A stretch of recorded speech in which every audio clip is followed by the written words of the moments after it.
ഹരിയാന നിയമസഭാ തെരഞ്ഞെടുപ്പ് പ്രഖ്യാപിച്ചതു മുതൽ മലയാള മാധ്യമങ്ങൾ നിരന്തരം പറഞ്ഞുകൊണ്ടിരുന്നത് അവിടുത്തെ കർഷക സമരങ്ങൾ ബി.ജെ.പിയെ കടപിഴക്കുമെന്നാണ്. ഒപ്പം തന്നെ ഗുസ്തി താരങ്ങളുടെ സമരങ്ങളും അഗ്നിവീറിനെതിരായിട്ടുള്ള സമരങ്ങളുമൊക്കെ ബി.ജെ.പിയെ തകർത്ത് തരിപ്പണമാക്കി എന്ന് പറയുമ്പോഴും ആ സമയങ്ങളിലൊക്കെ ഹരിയാനയുടെ അതിർത്തിയായ ശംഭുവിലേക്ക് മാർച്ച് ചെയ്തെത്തിയ കർഷകരെ ഓടിച്ചിട്ട് തല്ലുന്നതും ഇന്ത്യയുടെ ചരിത്രത്തിൽ ആദ്യമായി ഡ്രോണിലൂടെ കണ്ണീർ വാതകം പ്രയോഗിക്കുന്ന കാഴ്ചകൾ കണ്ടു. അപ്പോഴൊക്കെ ഏവരും പറഞ്ഞിരുന്നത് ബി.ജെ.പി കാണിക്കുന്ന മണ്ടത്തരമാണ്, കർഷകരെ വേദനിപ്പിക്കുന്നത് ഗുരുതരമായ പ്രത്യാഘാതങ്ങൾ നേരിടും, തെരഞ്ഞെടുപ്പിൽ തോറ്റു തുന്നം പാടുമെന്നാണ്. പക്ഷേ ഇപ്പോൾ മനസ്സിലാകുന്നത് അതിർത്തിയിൽ അക്രമം കാട്ടിയവരെ നിർദാക്ഷിണ്യം തല്ലി ഒതുക്കിയ ഹരിയാനയിലെ ബി.ജെ.പി സർക്കാരിനെ അക്ഷരാർത്ഥത്തിൽ അവിടുത്തെ ജനം കൈയടിച്ച് പ്രോത്സാഹിപ്പിച്ചു എന്നുള്ളതിൻ്റെ ഏറ്റവും വലിയ തെളിവാണ് ഹരിയാനയിലെ വിജയം.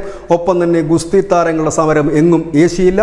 ബി.ജെ.പിക്ക് ഉണ്ടായിരുന്ന സീറ്റിലല്ല ഇപ്പോൾ ഗുസ്തി താരം വിനേഷ് ഫോർട്ടിക്ക് ജയിച്ചിരിക്കുന്നത്. കാരണം ആ സീറ്റ് മുൻപ് കോൺഗ്രസിൻ്റെ സീറ്റ് തന്നെയായിരുന്നു. അവിടെ ഇത്തവണ അവരുടെ ഭൂരിപക്ഷം കുറയ്ക്കാൻ പറ്റി എന്നുള്ളതാണ് ബി.ജെ.പിയുടെ ഏറ്റവും വലിയ വിജയം തന്നെയായിട്ട് കാണുന്നത്. ഒപ്പം തന്നെ അഗ്നിവീറിനുള്ള സമരവും എങ്ങും ഏശിയില്ല. അതായത് നമ്മളുടെ മാധ്യമങ്ങൾ പറഞ്ഞതും അല്ലെങ്കിൽ കോൺഗ്രസ് അടക്കമുള്ള പ്രതിപക്ഷ പാർട്ടികൾ കുത്തിത്തിരിപ്പുണ്ടാക്കി കൊണ്ടുവന്നതുമായ 3 കാര്യങ്ങൾ, അതായത് കർഷക സമരം, അപ്പം തന്നെ ഗുസ്തി താരങ്ങളുടെ വിഷയം, അതുപോലെ തന്നെ അഗ്നിവീർ വിഷയം, ഇതൊന്നും തന്നെ ഏശിയില്ല എന്നുള്ളിടത്താണ് ഹരിയാനയിലെ ബി.ജെ.പിയുടെ ഏറ്റവും വലിയ വിജയം. ഇതോടുകൂടി കർഷക സമരത്തിൻ്റെ വലിയ കാറ്റാണ് ഇപ്പോൾ ഹരിയാനയിലെ ബി.ജെ.പി സർക്കാർ അഴിച്ചുവിട്ടിരിക്കുന്നത്. News desk news India Malayalam.